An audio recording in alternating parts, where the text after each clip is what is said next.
Hello there. We start off with the second class of the chapter statistics.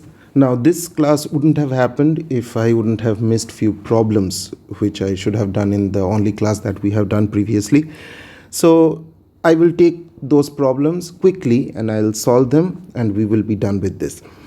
Now we were supposed to work with the word problems which I missed.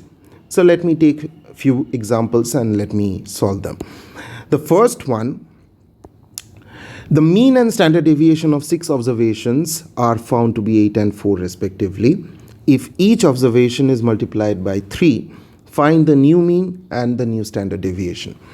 So let me just name the observations as x1, x2, x3 like this till x6. Now in short it becomes xi, I runs from 1 to 6. So what is mean? Mean is basically sum of all the observation divided by the total number of observation, that is summation of xi by 6, that is given to be 8. 6 multiplied on the other side, it becomes 48.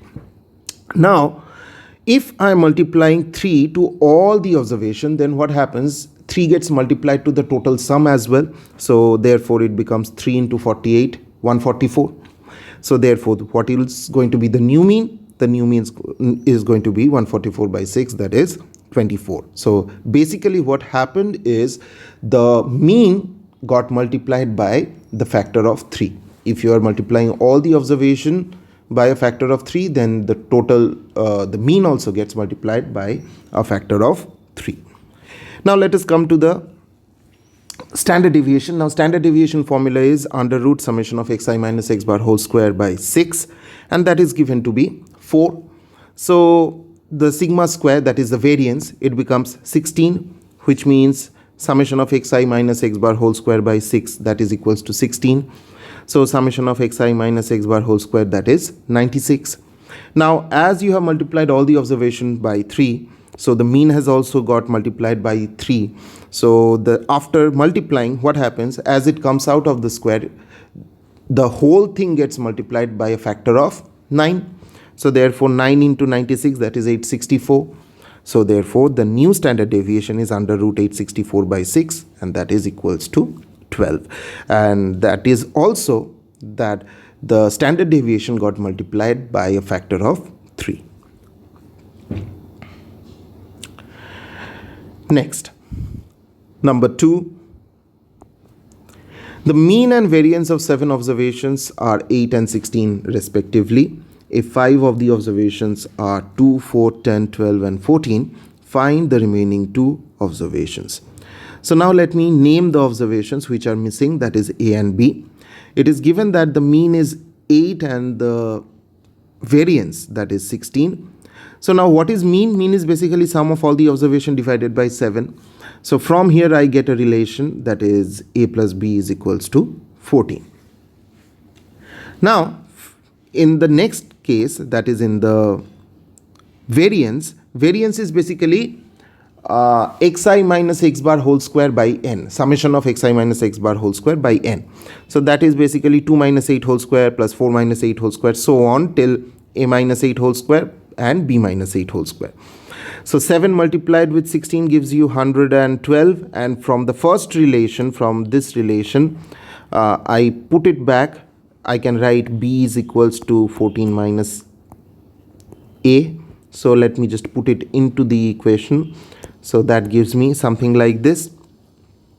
Now all I need to do is just do our routine calculation, and we come across this quadratic equation, that is a square minus 14a plus 48 equals to 0. If I do the middle term, I get a minus 6 into a minus 8 equals to 0. So that means it really doesn't matter if I take a as 6 or a as 8. In both the cases, b will be just the opposite, that is 6 or 8. So therefore one of the observation is 6, the other observation is 8. Fine. Next problem, number 3. If for a distribution summation xi minus 5 is equals to 3 and summation xi minus 5 whole square is equals to 43, then the total number of items is 18. Find the mean and the standard deviation. So basically summation of xi minus 5 means From all the observation, I'm subtracting 5 and then I'm adding it. So there are 18 observations, so therefore 5 will be subtracted 18 times. So therefore 18 into 5, that is 90. So therefore summation of xi becomes 93, right? Now let us come to summation of xi minus 5 whole square. Now xi minus 5 whole square can be written as summation of xi square minus 10xi plus 25 equals to 0. Now remember, if there is addition or subtraction inside a summation, then I can split the summation. So therefore I can split it into the component terms like summation xi square minus 10 into summation of xi.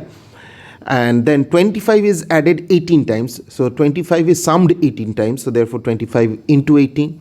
So now summation xi, the value is 93, we have already found out. So that therefore if I put it back, so it becomes 930 plus 450 minus 930 plus 450. So from there I get summation of xi square equals to 523. Now all I need to do is put it into the formula of the mean, that is summation of xi by n. Here n is 18, so 93 by 18, that is 5.167. And for sigma, that is 1 by n. So let me just write the formula for you. Sigma is equals to 1 by n under root n into summation of xi square minus summation xi whole square, right? So this is the formula for standard deviation. Let me put the value here of summation xi square and summation xi, and then after calculation the value comes out to be 1.537. So that's it. These are the problems that I missed out. So this completes the chapter of statistics, and as always, if you have any doubt, please get it clarified. Thank you.